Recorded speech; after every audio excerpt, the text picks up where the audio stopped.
lines today, and there's been a few. We've been teasing our political rundown today. Andrew, how are you doing today? Good, Daytona. How are you? I'm doing good. I'm doing good. Let's get started, though. Dr. Fauci got a shot today. How about that? Yes, he did. A lot of high-ranking officials from the National Institute of Health got their shot, including their leader, Dr. Francis Collins, along with Dr. Fauci. We were getting some news as well, though, surrounding Dr. Deborah Birx. Remember, she's been Fauci's right-hand woman there at the White House Coronavirus Task Force. And those briefings we saw almost daily back in the early spring and summer. But there, the press secretary for the White House, Kayleigh McEnany, says that the president has great respect for her and likes her very much. We wish her well. This is all coming on the announcement that she is retiring. She wants to spend more time with her family. There were talks on if the Biden administration would take her on. They weren't really biting on that, so she is retiring from her role there on the White House Coronavirus Task Force. There she is there. She was getting in some heat after that story broke over the weekend about allegedly what she did during Thanksgiving, visiting with family, even though, you know, the guidelines were to not really travel and meet with family members around the holidays, according to the CDC. She said most of her family, though, lives with her in her own home. So that was kind of how she responded to that. But right there, we're seeing those reports from today that Dr. Birx is retiring. Daytona. And Andrew, we have a full story to play out for you, not only about Fauci, but the latest on COVID-19 vaccines. We'll listen in here. I feel extreme confidence in the safety and the efficacy of this vaccine, and I want to encourage everyone who has the opportunity to get vaccinated so that we can have a veil of protection over this country. Dr. Anthony Fauci becoming the latest high-profile figure to receive their first dose of the COVID-19 vaccine. The nation's top infectious disease expert was joined by Health and Human Services Secretary Alex Azar, NIH Director Dr. Francis Collins, and frontline health workers. They say the vaccine brings the world one step closer to ending the pandemic. I believe that this is the way we're going to get through this. Until doses become more widely available, state officials have prioritized making the vaccine available to those in vulnerable populations, like nursing homes and those working in hospitals. There is no politics in the vaccination process.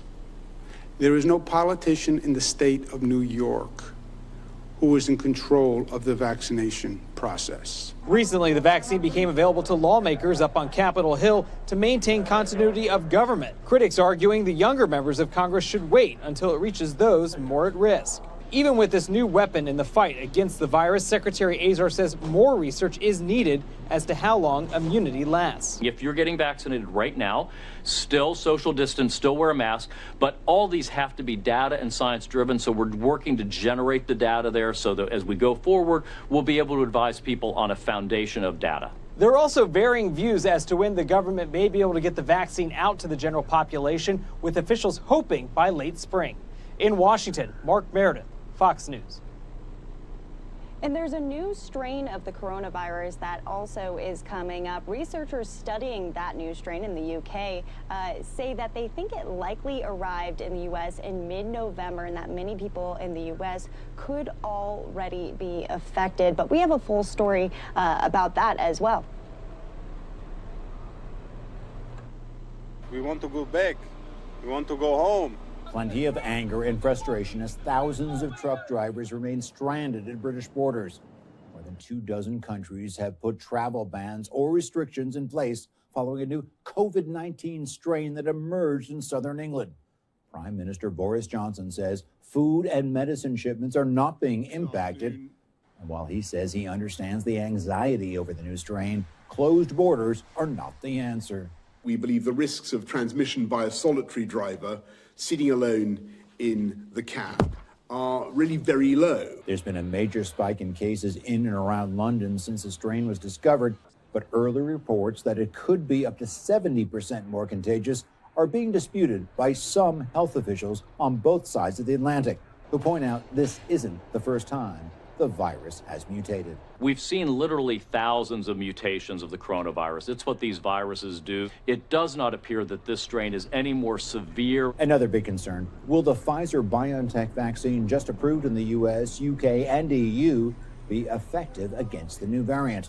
The company says more study is needed, but it should work because the proteins are a 99% match to the previous strain. Scientifically, it is highly likely that the immune response by this vaccine also can deal with the new virus variants. Public health officials in the U.S. say that they believe the new strain has already traveled overseas, making a travel ban from the U.K. unlikely. In London, Greg Palcott, Fox News. Andrew, really interesting information right there. And U.S. Surgeon General Jerome Adams also coming out today and saying, hey, this is normal and we will adopt the vaccine as we see it needs to be. That's right, and just kind of moving on here, there were a lot of news out of the Biden transition. He gave a holiday message live from Wilmington, Delaware. We're going to play that out for you later tonight on NewsNOW from Fox, but also made official and a pick for his cabinet. There's the tweet right there announcing he's proud to nominate Dr. Miguel Cardona to ensure our teachers are taken care of and our children have an opportunity to thrive. That is his appointment to lead the Department of Education as Education Secretary. Miguel Cardona right now serves as the Education Commissioner for the state of Connecticut. He started his career as a fourth grade public school teacher. Now, we do have some news as well.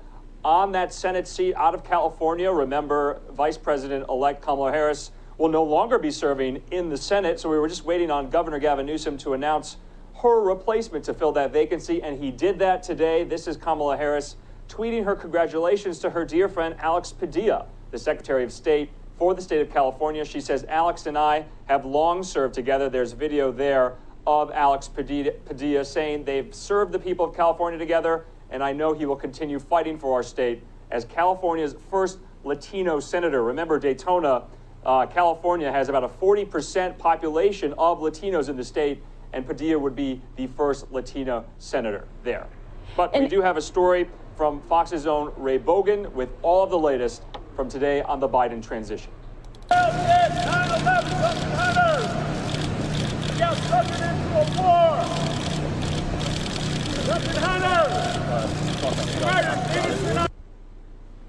President-elect Joe Biden is calling for more coronavirus relief from Washington when he takes office. Congress did its job this week, and I can and I must ask them to do it again next year. Congressional Democrats agree.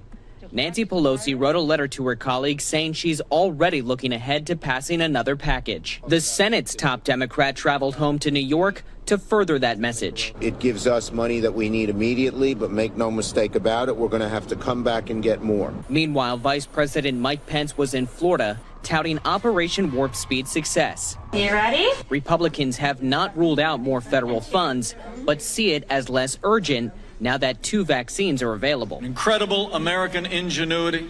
Under Operation Warp Speed, we have come to the beginning of the end of the coronavirus pandemic. For now, Congress is moving on because President Trump is threatening to veto the National Defense Authorization Act because he wants Section 230 of the Communications Decency Act repealed. The president believes Section 230 gives internet companies too much power to censor speech. I hope the president will not veto this bill, which redoubles our commitment to modernization, advances cutting-edge capabilities. The House and Senate both passed the bill with the 2/3 majority necessary to override a veto, but some of the president's allies say they won't make it easy. Fox News has learned the president will veto the NDAA tomorrow.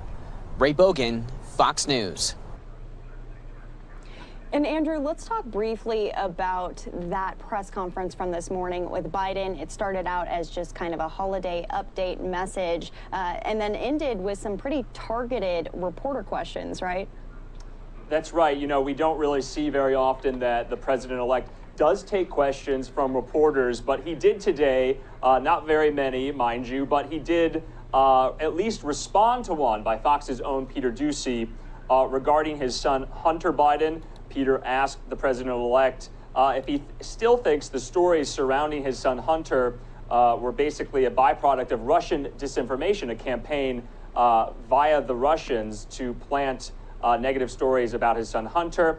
He didn't really respond to that allegation itself, but said that Peter basically is a one-horse pony, I believe he said. The phrase one-trick pony, essentially meaning that Peter asks this question a lot. We want to know these answers from the president-elect about what he thinks of his son and his son's business dealings. Daytona.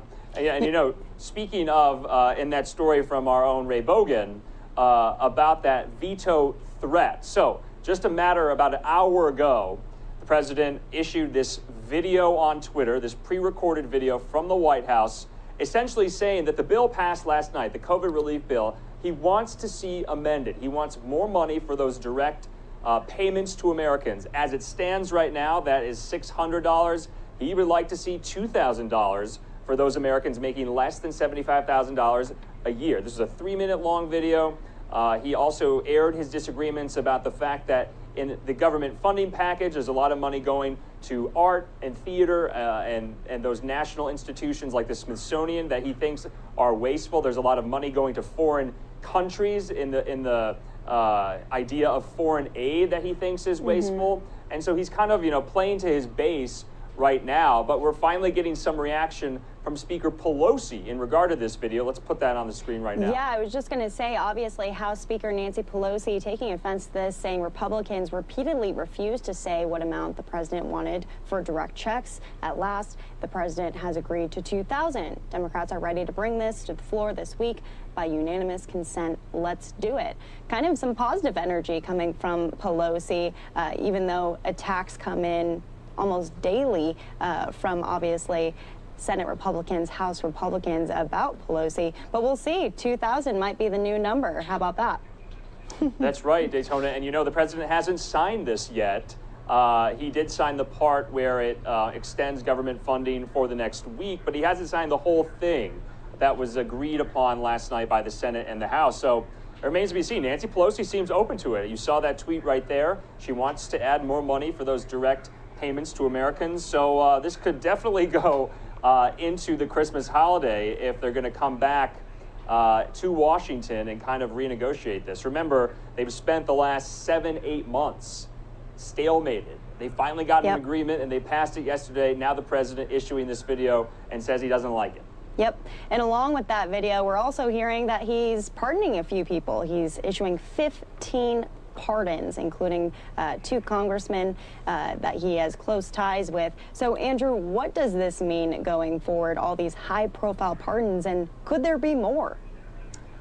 There definitely could be more. This was a lot coming down tonight. And, this is pretty customary, pretty usual that the outgoing president issues, grants of clemency and pardons. But the people that he issued these for are notable. There you can see former Congressman Duncan Hunter. He represented a district in Southern California. And remember, he was essentially found guilty of misusing campaign funds. And his wife was too. They were spending them on lavish travel, going out to eat, basically at clothes and jewelry and the like. And he was one of the president's main supporters as candidate Trump in 2016. We also know that he pardoned Chris Collins, the former congressman from New York.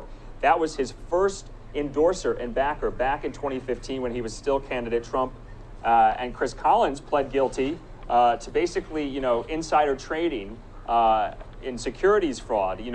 On the stock market, he was getting inside information and trading on that information. And he also lied to federal investigators. So they both had to resign from Congress, and now they're getting pardons from the president. We did want to bring up as well 2 of the pardons that were issued today as well were included individuals that were ensnared and wrapped up into the Mueller probe, into the Russia investigation. Those were George Papadopoulos and Alex Vanderswan, who were both charged with lying to federal investigators about these Russian intermediaries that they were caught up with, essentially, saying that they had dirt on Hillary Clinton that they wanted to provide to the Trump campaign. And so the president is pardoning them tonight So yes, Daytona, I think it's safe to say we can expect more of these in the coming days. Remember, the president only has about 28, 29 days left in office. All right, and to end our political rundown here, Walmart is in hot water for its alleged role in America's opioid crisis. According to the Associated Press, the Justice Department is suing the retail giant, alleging it unlawfully gave out controlled substances through its pharmacies during the height of the opioid crisis. The Justice Department's lawsuit comes nearly 2 months after Walmart filed its own preemptive suit against the Justice Department. Attorney General William Barr and the Drug Enforcement Administration.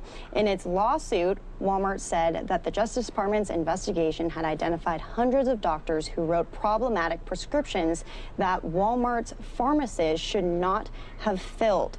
Walmart operates more than 5,000 pharmacies in its stores around the country. Well, that's going to do it for our political rundown here, Andrew. A really busy day today, but happy to put it all in there for everyone. That's right, a really busy day.